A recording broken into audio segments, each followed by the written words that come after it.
this means that evolution means conflict within the human species. Yes. Where does that come from, by the way? That's God's will as well. And evil is God's will too. We're sinners. Isn't that a little trite or tautologence?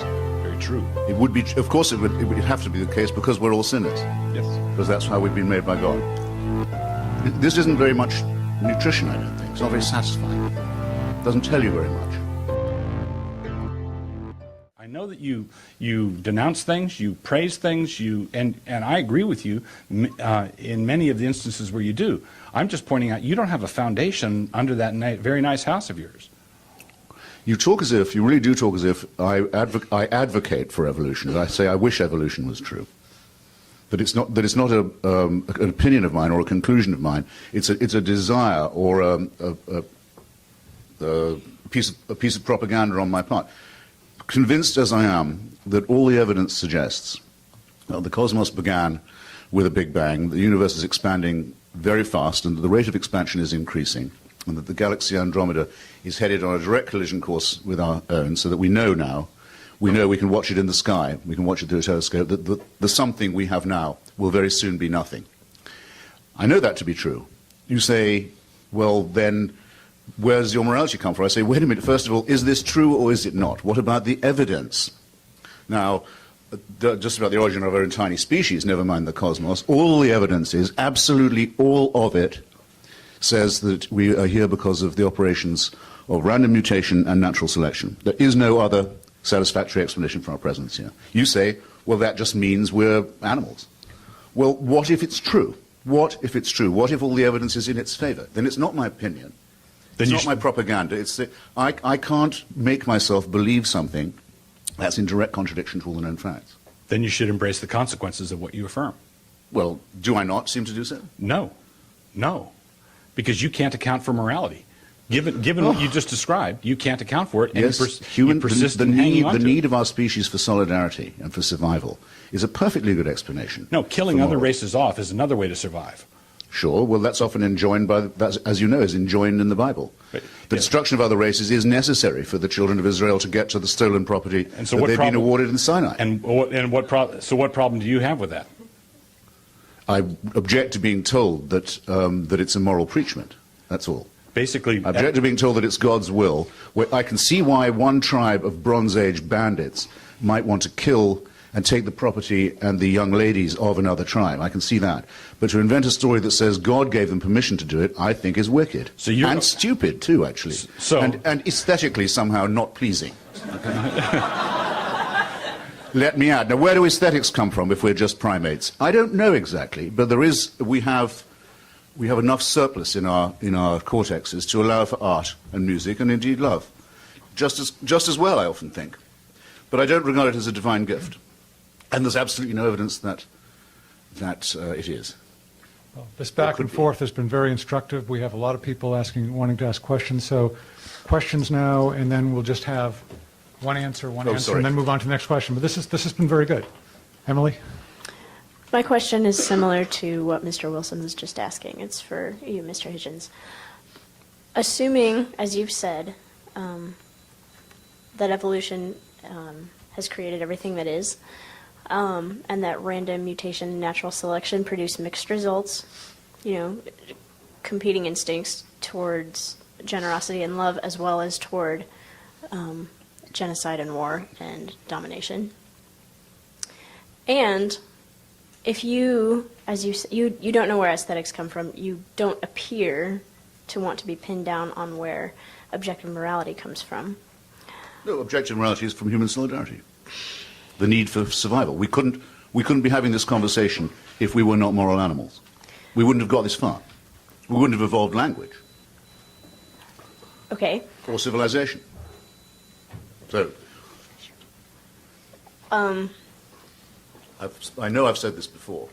Okay, given the fact of competing human solidarities, definitions of morality, why should anyone listen when you say such and such an action is wrong? A nation should follow such and such a course. What is your justification for persuading people to believe certain things? only slightly better than my saying they should listen to me because I'm doing God's will. Slightly but measurably superior to that. And less arrogant. Considerably less arrogant. I want to point out that And aesthetically more pleasing. I want to point out just very quickly and hit it and run away. And that is the evolutionary advantage is not conferred simply by human solidarity. Evolutionary advantage is also conferred by destroying your enemies. Absolutely. Okay? Now, you can't have just emphasize the one. So genetic propagation, preserving your little corner of the gene pool is a tribal thing. You can't just assume that enemies will only be Martians or aliens. So this means that evolution means conflict within the human species. Yes. Where does that come from, by the way? That's God's will as well. That's and evil is God's will too. We're sinners. Isn't that a little trite or tautologist? Very true. It would be, of course, it would have to be the case because we're all sinners. Yes. Because that's how we've been made by God. This isn't very much nutrition, I don't think. It's not very satisfying. It doesn't tell you very much. I mean, I know the devil was once in heaven as a co-ruler, and there was a falling out. But I've never thought that was a terrifically good explanation of the problem of evil either. When we look at the evidence, morality clearly existed before Christianity and even before organized religion. Archaeologists have found Neanderthal burial sites from over 60,000 years ago, showing care for the dead long before the Bible was written. Evolutionary biology explains why traits like empathy and fairness increase survival chances. Studies on chimpanzees and bonobos, our closest relatives, show they console each other, share food, and punish cheaters without any concept of God. The Bible, far from being a universal moral guide, often promotes actions we now reject as immoral. In Deuteronomy 20:16-17, God commands the Israelites to kill every man, woman, and child in certain cities. In Exodus 21, slavery is explicitly permitted. These verses prove that biblical morality changes over time. Christians today ignore or explain away these commands because their sense of right and wrong comes from human empathy and cultural progress, not Scripture. Even in the New Testament, morality is conditional. Belief matters more than action. In John 14:6, salvation depends on accepting Jesus, not on living ethically. That's a moral system built on tribal membership, not universal human solidarity. Hitchens is right. Morality grounded in human reason and compassion is measurable, adaptable, and inclusive. The evidence from history, science, and the Bible itself shows it does not require divine authority. My question is for Mr. Hitchens. First of all, I'd like to thank both of you for showing up and doing this for us. I don't think anyone else has thanked you for that yet, so let me be the first to do so. Please, it's my pleasure, but thank you. You're welcome. Very decent of you. My question is, if your view of morality is that it is innate within humans and is simply a natural process, a natural accumulation of events, then isn't your statement that like genocide is wrong in the Old Testament and evil and utterly despicable, and yet you just told us that you would like to kill those who wish to kill you, who wish to, radical Muslims, radical Christians, whatever. My question is, couldn't morality, like, if morality is evolving, would you agree with that? That morality is evolving, that it is, since humans are evolving and morality is found within humans, then by essence morality would be evolving. Would you agree with that statement? It's what Macaulay called the Whig interpretation of history, that there is an improvement over time in our compassion, that we include more and more people and award more and more rights. But yes, I find I can't say I don't believe that.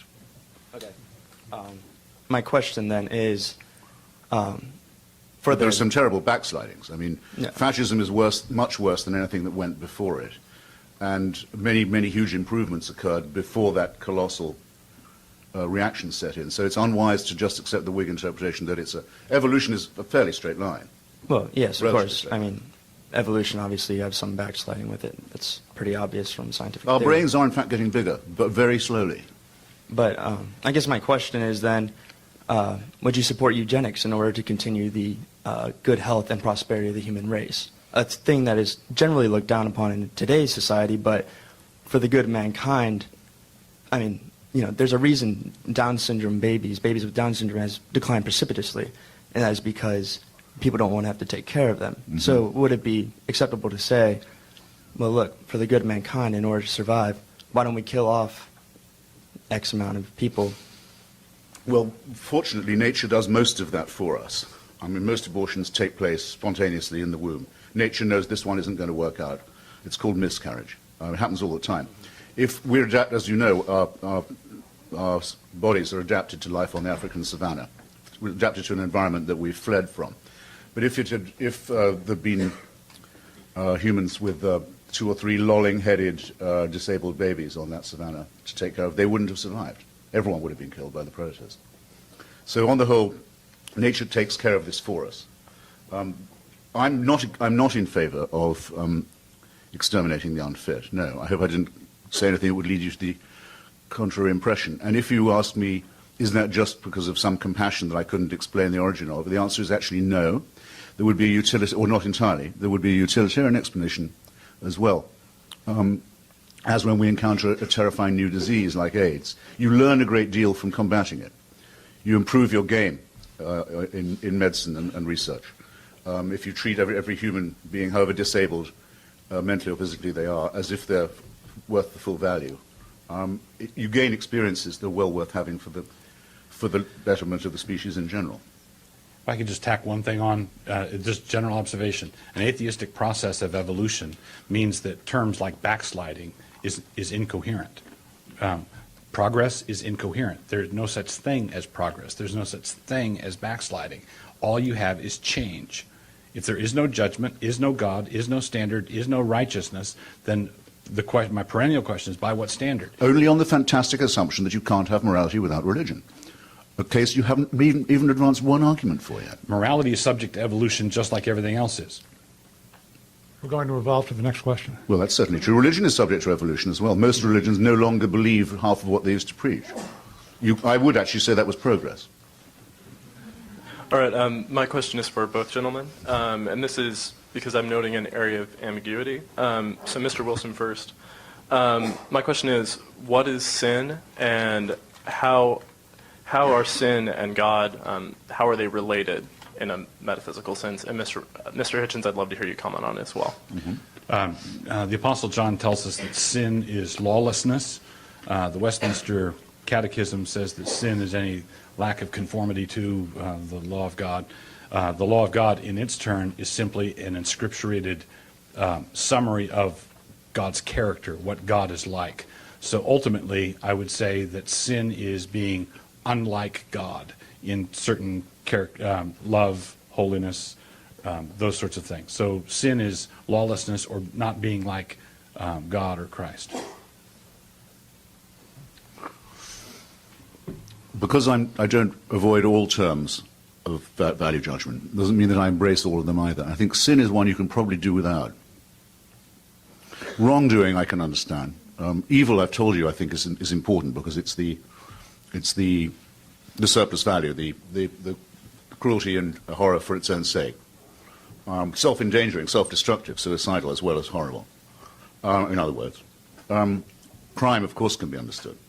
And to call something a crime is a pretty severe condemnation. The word sin, as you've just heard, is completely incoherent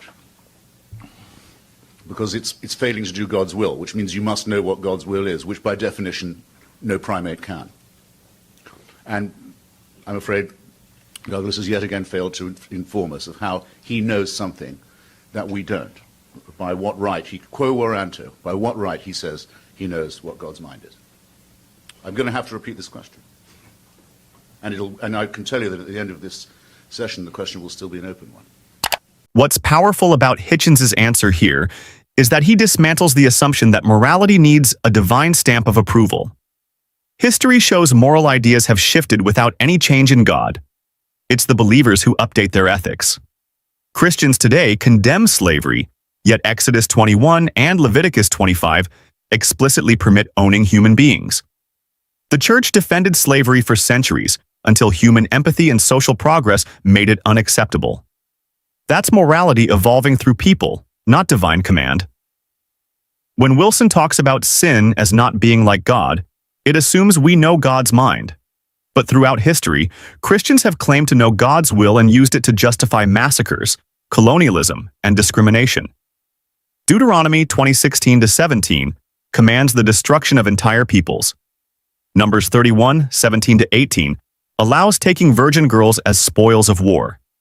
If God's will can include genocide, then sin becomes meaningless as a moral guide. Science, on the other hand, explains morality without invoking the supernatural. Evolutionary psychology and anthropology show that cooperation, empathy, and fairness improve group survival. The same reason moral instincts are found in primates, elephants, and even dolphins. These behaviors don't require belief in God. They arise naturally in intelligent social species. I would also like to thank both of you gentlemen for coming. This has been wonderful. It's a pleasure. My question is for you, Mr. Hitchens. I was wondering, it's on a much less scholarly level, I guess, but in your personal life and the people that you've come across, and I'm sure you've debated some interesting people, and just, you know, in passing, we meet different people and get to understand different life experiences. What would your opinion be on someone who, or on a lot of people maybe, who have grown up and maybe not believed in any God or have been devout, you know, non-believers, if that makes sense, or believers in a different religion, and have come across the Bible, or have in some fashion that is not necessarily being proselytized, as you talked about, or not necessarily growing up in a Christian home, they have decided to convert to Christianity, and in doing so have put themselves in a position where maybe their potential wealth gain or potential influence in society would be diminished, but they feel that the returns for that are greater on a higher level. I guess, how would you feel about that, and what would you do if a supernatural experience occurred to you? If you had said, you know what, God, if you would show up right now and do this, and he did it, I mean, how would you react to that? Would you commit yourself to an asylum, or would you just ask more questions? Okay.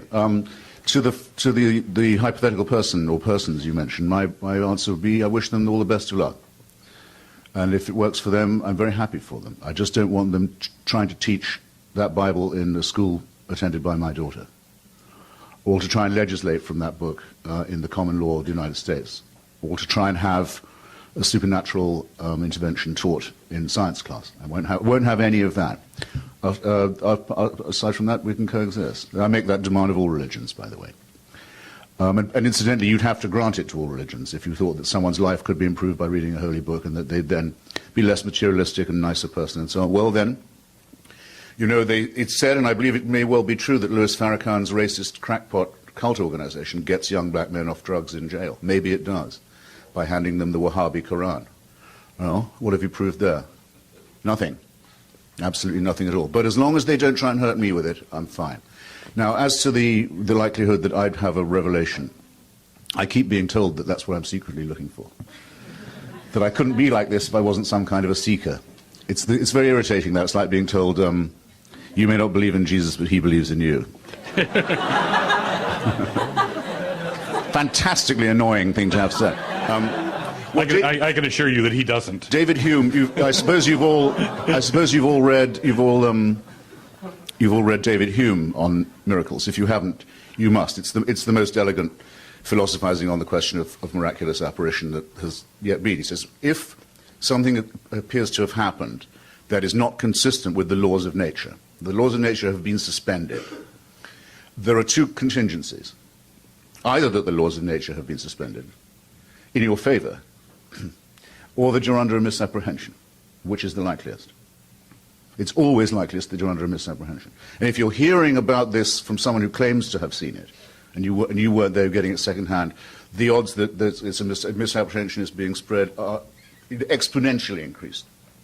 So if I heard voices telling me to do something, and that this was on behalf of a deity, I would check myself in, of course. And I hope that you would if you saw someone in the street raving and saying, well, let's not say raving, that would be to prejudice it. But if someone came up to you and said, you know, I'm on a mission from God today, and I've got various things I've got to do, and I hope you'll help me do them, because God's will has to be done through me. Why is it that you edge away from people like that rather than towards them, if they're on the same bus as you? What saving instinct makes you say, I think I'm going to move to another seat now, rather than say, ooh, I wish you'd share? Why is that? You know very well why it is. I'd like to tack on people who say they're doing God's work are to be distrusted. I'd like to tack on a quick agreement. I agree with Christopher that I don't believe that creationism has any place in public schools. I don't believe that prayer has any place in public schools. I don't believe that the teaching of one religion over another has any place in the public schools. But of course, that's because I don't believe that kids ought to be in public schools. I don't believe that I don't think lockers ought to be. I don't think textbooks ought to be. This question is to Mr. Hitchens. Again and again throughout this debate, you said that morality is innate to mankind, and Pastor Wilson, I feel you've argued on his terms on that particular point. How would you respond to the argument that this innate morality is actually evidence of God? Because throughout no society have we really seen a lack of morality destroy the society. Every single person throughout really our history has had this morality. How would you respond to that? That this is an obvious evidence that God created this morality within us. It's not Christianity that has taught us these ethics. It's that when God created you, yourself, he built in this moral code. So that's how you would be. Well, to that hypothesis, I would say that it was unfalsifiable. And as you should know, if a proposition can be described as unfalsifiable, it falls as by definition weak or unsustainable. I couldn't possibly disprove that, in other words. There would be no way of proving that that wasn't so, which means it's a hopeless proposition. It would also leave, but suppose it to be true, then you'd have to ask, well, which other authority is instilling us with the temptation, in some cases the need, to rape, steal, perjure, kill, and so forth? Is that coming from the same great imprinter or another one? Is there, in fact, spiritual warfare between demons and angels going on all around us that we can't quite see? That's also an unfalsifiable proposition. It could be true. There's just no evidence for it. And I must say, old-fashioned, call me if you will, that when there's no evidence for a proposition, my inclination is to doubt it. There, I've said it. Hitchens' response here cuts to the heart of why God gave us morality is not a convincing argument. If morality were hardwired by a perfect creator, we wouldn't see such massive variation across cultures, nor would we see moral codes in direct conflict with each other. Anthropology shows that while certain principles, like fairness and care for kin, appear in every society, they arise in social species naturally. Frans de Waal's studies on primates show these instincts are present in chimpanzees and bonobos long before any written scripture. And if morality comes from God, then what about the instincts toward cruelty, domination, and dishonesty?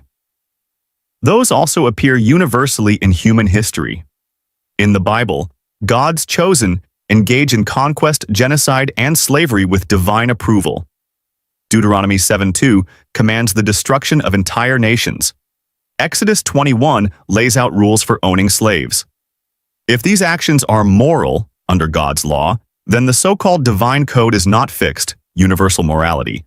It's tribal law, dressed up as cosmic truth. Hitchens is right to call the claim unfalsifiable. There's no way to prove or disprove a God placing morality in us, which makes it useless as evidence. Science offers a better testable explanation. Morality evolved as a survival mechanism, shaped by cooperation, competition, and the demands of living in groups. It changes as societies change, which is why modern ethics rejects so much of what ancient religious law once considered righteous. And perhaps most telling, when people today encounter someone claiming to act on God's orders, we instinctively distrust them. We move away, not toward, because we know from history that God's will has justified some of humanity's worst actions. That's not divine morality. It's human behavior claiming divine authority. So here's the question. If morality can be explained by evolution, history, and human empathy, and if God's morality has changed so much over time, why keep pretending it's fixed and divine? What do you think?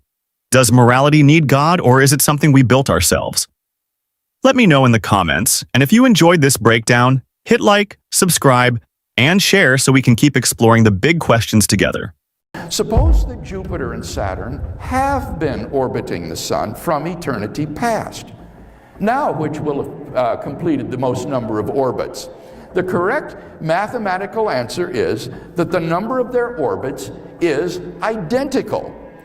But that seems absurd, for the longer they orbit, the further the disparity between them grows. So how does the number of their orbits magically become identical just by making them orbit from eternity past? These and many other examples suggest that infinity is just an idea in your mind, not something that exists in reality. But that entails that since past events are not just ideas in your mind, but are real, the number of past events must be finite. Therefore, the series of past events can't go back and back forever. Rather, the universe must have begun to exist. Man. With the proof now in place, cosmologists can no longer hide behind the possibility of a past eternal universe. They have to face the problem of a cosmic beginning. Now, Dr. Atkins is a reasonable man, and therefore he should be convinced by the Borg-Guth-Vilenkin theorem and face this problem of a cosmic beginning. And in fact, as I say in his book, he does so. He argues that the way you get around the problem is by saying that nothing exists, that there was nothing then and there is nothing now, but I didn't hear a response to my refutation of that the argument for that based on positive and negative energy is misguided, and secondly, that the conclusion is absurd because it's self-contradictory and all. As to morality, one is led by religion into dreadful corners of the world.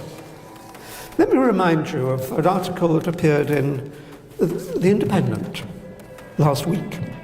It touches upon Manchester. Worshippers in Manchester, perhaps you were among them, although what I'm about to say suggests that you were not. Worshippers in Manchester have stopped taking life-saving drugs after being persuaded about the healing power of God. And a BBC London investigation yesterday revealed that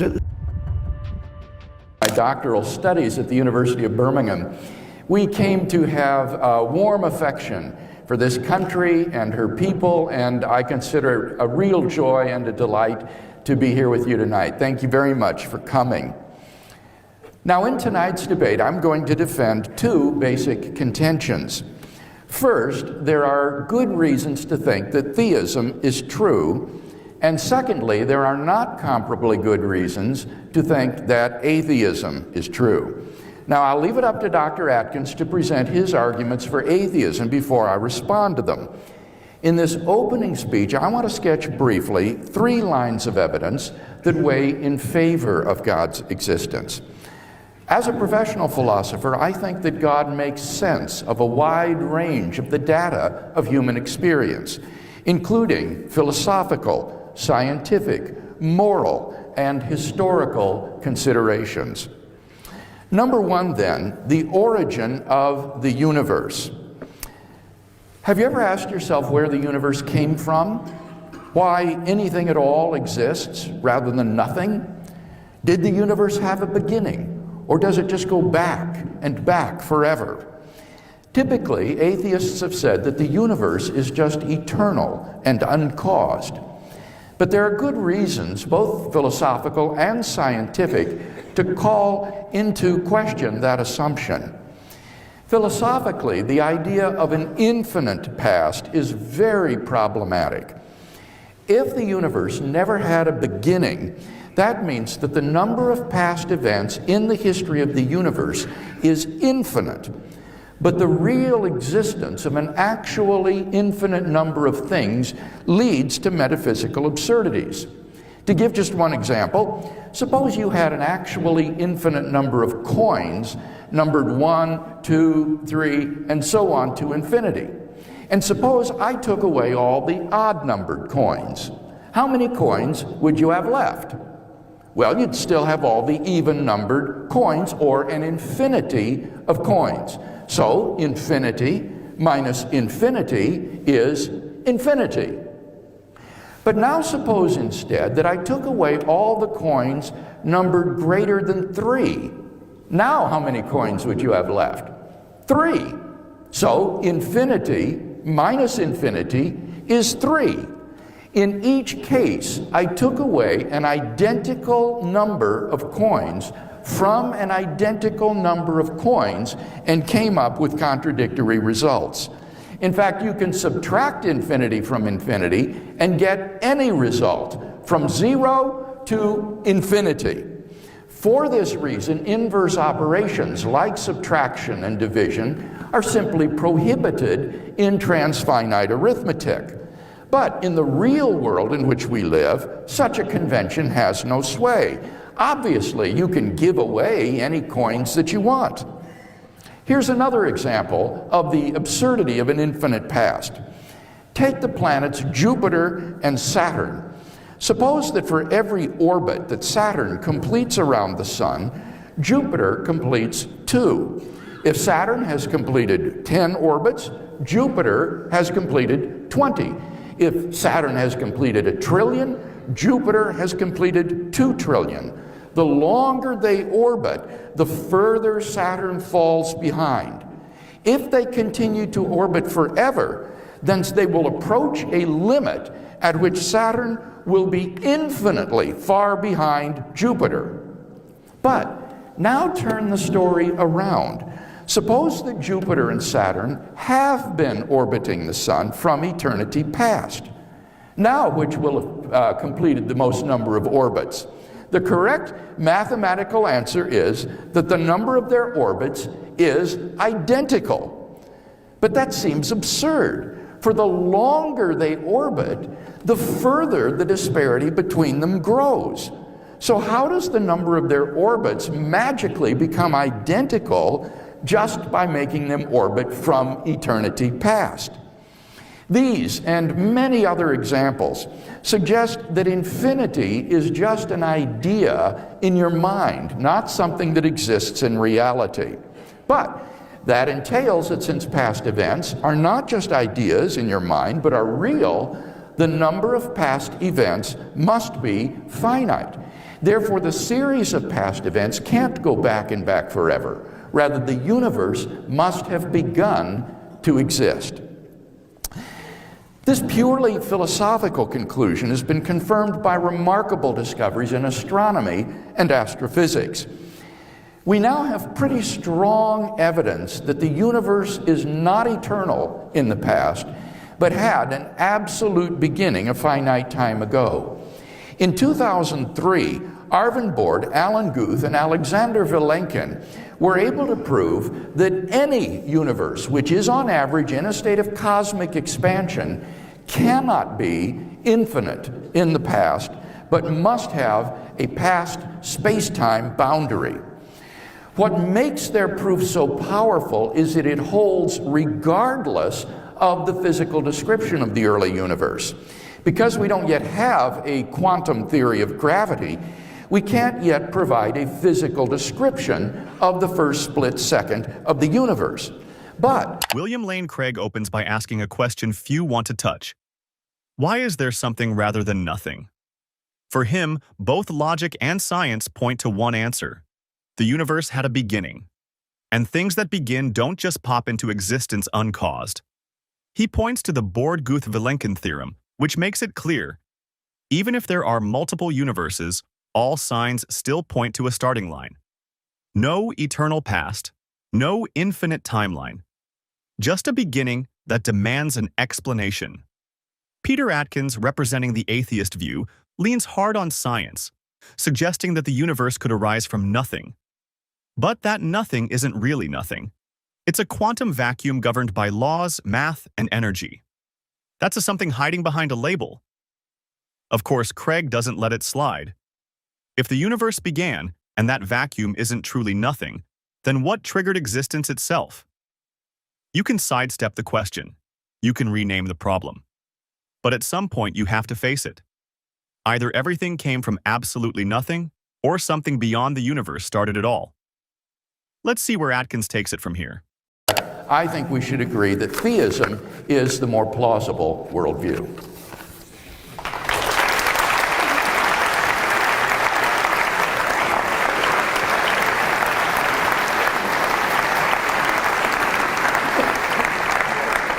Thank you, Professor Craig. Can I ask Professor Atkins now to give his opening presentation?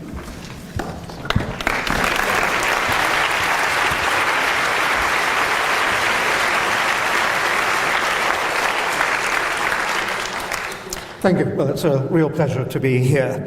My immediate task, of course, is to set up my stall, not to respond to Dr. Craig's arguments at this stage. That will come later, although, as you will see, some of my remarks now will in fact touch upon what he has just raised. In fact, my task is to bring you forward from the 11th century, where you've been immersed with considerable erudition for the past 20 minutes, and bring you into the 21st century, and to present arguments based on 1,000 years of increasing knowledge about the world. Dr. Craig would have been a wonderful medieval apologist, and it's a pleasure to hear his erudite reprise, with a few elaborations, of course, of what could have been said 1,000 years ago. I do not say that scornfully. Dr. Craig has touched on arguments that have long troubled thinkers, believers, and disbelievers alike, and their longevity underlines their importance to mankind. But first, an admission. I cannot prove that God does not exist. Everything there is could be the creation of an extraordinary entity that surpasses our understanding. It could be that the universe was created only a millisecond ago, with all our memories suddenly but falsely in place. It could be, as God is outside time, whatever that meaningless phrase means, that he hasn't decided even to make us yet. It's just conceivable that God did indeed create the universe 13.7 billion years ago. I cannot prove that he did not. All I can do is to assemble evidence that leads to the conclusion that God is not necessary for any aspect of the current world, and that there is a far simpler explanation for everything than the assertion of the existence of an omnipotent God. I have to say, of course, that many hold that the assertion that God made it is far, far simpler as an explanation of everything than a more pedestrian account in terms of physical laws. God, they say, is surely a simpler explanation than complex mechanism. Don't be seduced. The assertion that God did anything is simplistic rather than simple, and it is lazy. It is simplistic because an entity as functionally unbounded as a God must be of extraordinary complexity. It is lazy because it avoids becoming involved in untangling the web of events that have led to us. Any argument that simply asserts that God did it is a sign of a lazy mind, a mind that is content to wallow in assertion rather than embark upon climbing the intellectual Everest of comprehension. My argument against God is that there is nothing in the universe that cannot be explained, in prospect at least, without invoking that complex hypothesis. In other words, there are simpler explanations, or at least the prospect of simpler explanations, for absolutely everything. Because there are simpler explanations, or the prospect of them, there is no need to burden our understanding with the assertion that there is something more, namely an incomprehensible God. That billions of people believe to the contrary is of no consequence. Truth is not arrived at by majority vote. There are clearly huge psychological and cultural pressures imposed on people from an early age, and belief has been honed by the powerful into a potent weapon of crowd control. In the nasty, brutish brevity of an impoverished life, great comfort comes from the belief that there is better to come. There is also satisfaction that wrongdoers, wealthy perhaps on earth, will get their comeuppance in the afterlife. Even the meek are in with a chance. Angst and hope, angst at the prospect of one's own annihilation, and hope for unbounded ecstasy to come are potent drivers into the jaws of belief. But the potency of the drivers and the huge majority of the hoopers does not mean that the belief is correct. I've made a strong but carefully worded claim that there is nothing in the universe that cannot be explained or has the prospect of being explained without invoking a God. I need to justify that claim. If you accept my argument that a God is unnecessary, then your only recourse, if you insist on believing that there is a God, is to admit that you are driven by your heart rather than your head. But hearts are unreliable organs of knowledge. I shall deal with 6 points: contingency, fitness, purpose, miracles, including resurrections, theodicy, and morality. Obviously, and perhaps mercifully, I don't have time to be thorough on any of these topics, but perhaps by setting out the ground we can turn to finer arguments later. In each case, I shall argue that modern science, the agent of the new Enlightenment, promises, I can offer no more than that, to elucidate what theology has long obscured. First, contingency.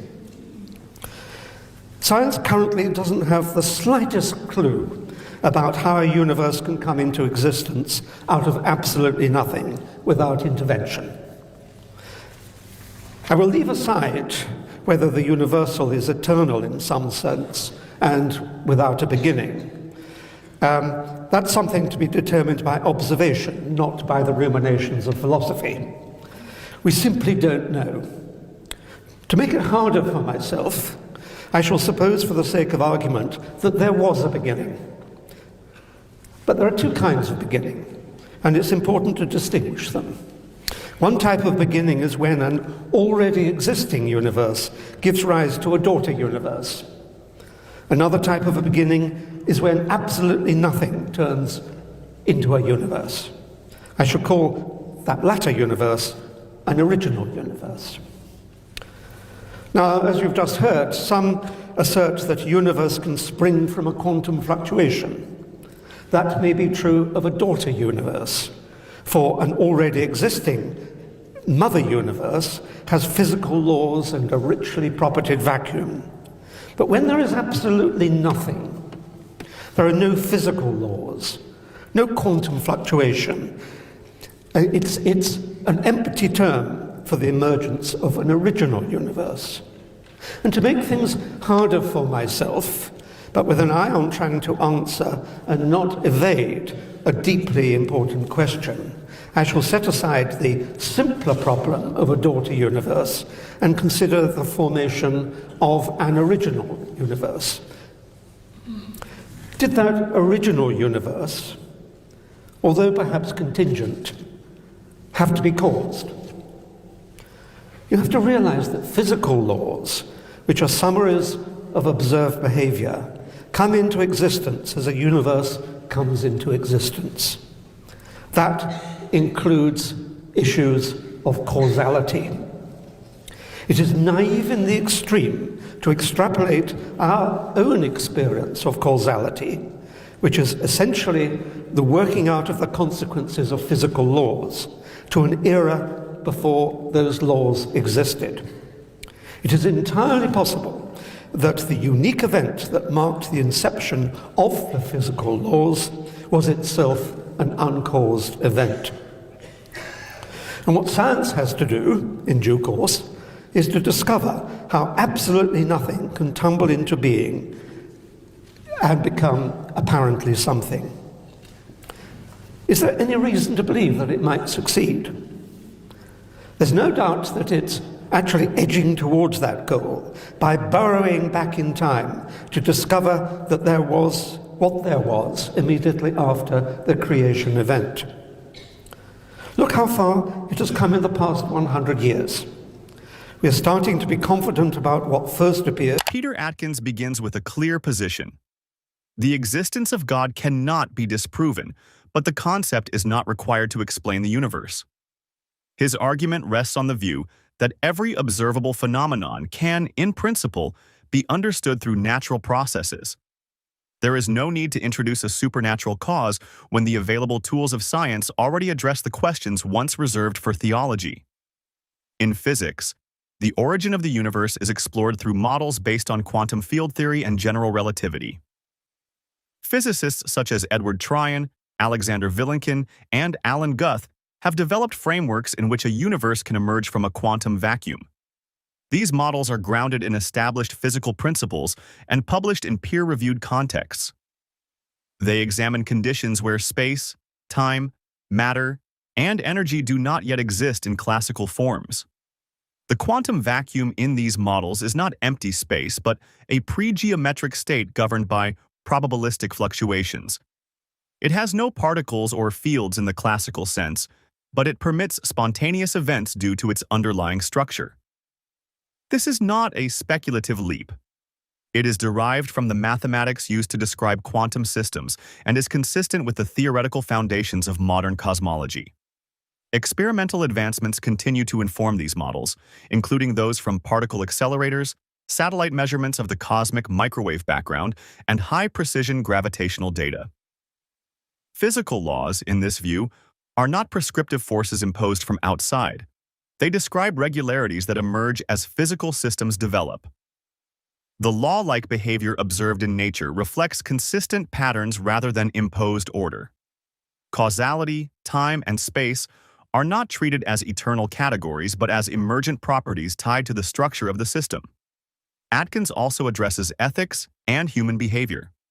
Moral norms, cooperation, and legal structures are developed through social interaction, negotiation, and institutional memory. These systems function through accountability, shared understanding, and revision, not through appeals to divine authority.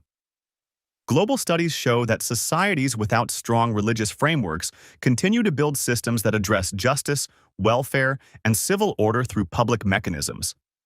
Historically, many institutions that shape human rights, medicine, and law have emerged through empirical inquiry and political struggle rather than from sacred texts. Legislative assemblies, universities, courts, and scientific academies operate through transparent procedures and ongoing correction. Changes in legal rights, bodily autonomy, and freedom of expression were often developed through public debate, not religious mandate. I'd like to perhaps paraphrase a remark by the economist J.K. Galbraith, who said that astrology was invented in order to make economic forecasting look respectable. I'd like to say that theology was invented to make philosophy look respectable. You've heard nothing but obfuscation. Let me remind you, because I have to, my first rebuttal refers to the first 20 minutes of Dr. Craig's presentation, rather than his immediate one. The level of argument that we heard relating to the eternal nature of the universe. It was that planets clearly have not been going round the sun an infinite number of times. I shorten the rather ludicrous argument that we actually heard. No one ever says that. He's raised a straw man. What we're really concerned about is whether the universe itself is infinite.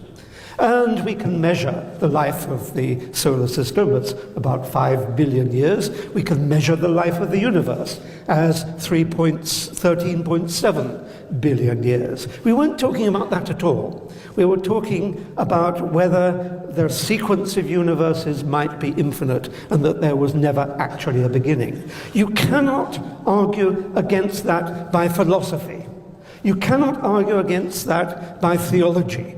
The only way you can argue about it is by looking at the evidence, and we heard no evidence whatsoever. And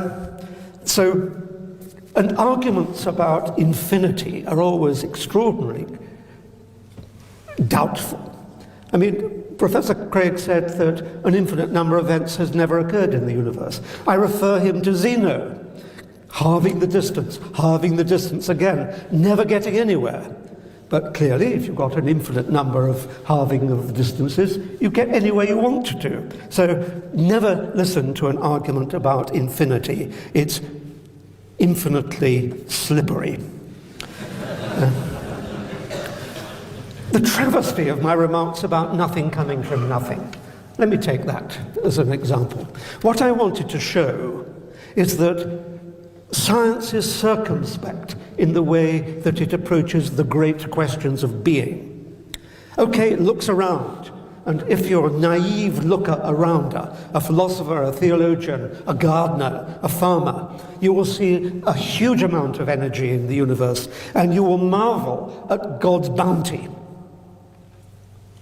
But then, as a scientist, you think again, and you say, yes, I can measure the amount of energy in the universe. I won't just lie back and think about it. I will measure it, because once I put numbers to ideas, they become testable and verifiable. And to determine the energy of the universe, the first thing I do is to weigh it.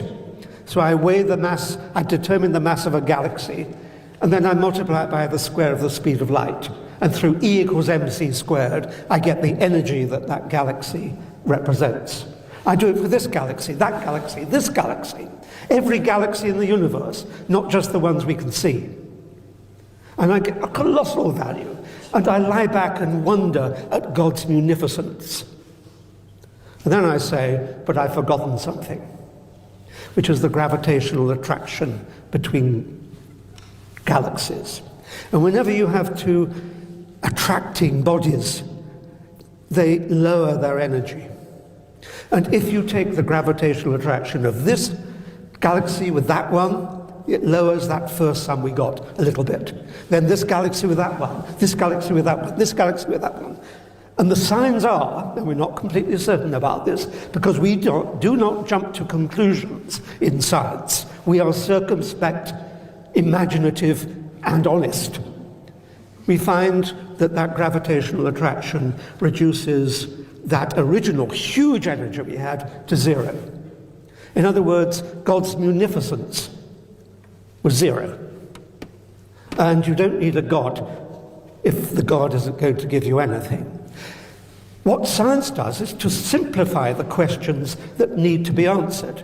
It doesn't say, there was nothing originally, there's nothing now. What it does is to simplify the question that needs to be asked. We're moving cautiously, imaginatively, and reliably to understanding the incipience of the universe by identifying what questions truly have to be answered. There is nothing here, I will concede that, but it's an extremely interesting form of nothing. There was nothing originally. There is nothing here now, but it's through whatever event took place at the inception of the universe, it became an interesting form of nothing, which seems to be something. It may be metaphysical, and it may sound stupid, but what I'm doing is identifying the question that needs to be answered, not just sitting back in awe and saying, look at the universe, fantastic job, it obviously needed someone really rather special to do it. The resurrection. if I can jump forward, I do notice that Professor Craig, although I made 6 points, did not deal with all 6. Perhaps I should deal with all 3 of his. His second, of course, was the objectivity of moral values. To say that you cannot be moral without a God is frankly disgusting. I am moral. I do not believe that I am guided by a God. And I think it casts a slur on atheists everywhere in the world to presume that they are evil because they believe there is no God.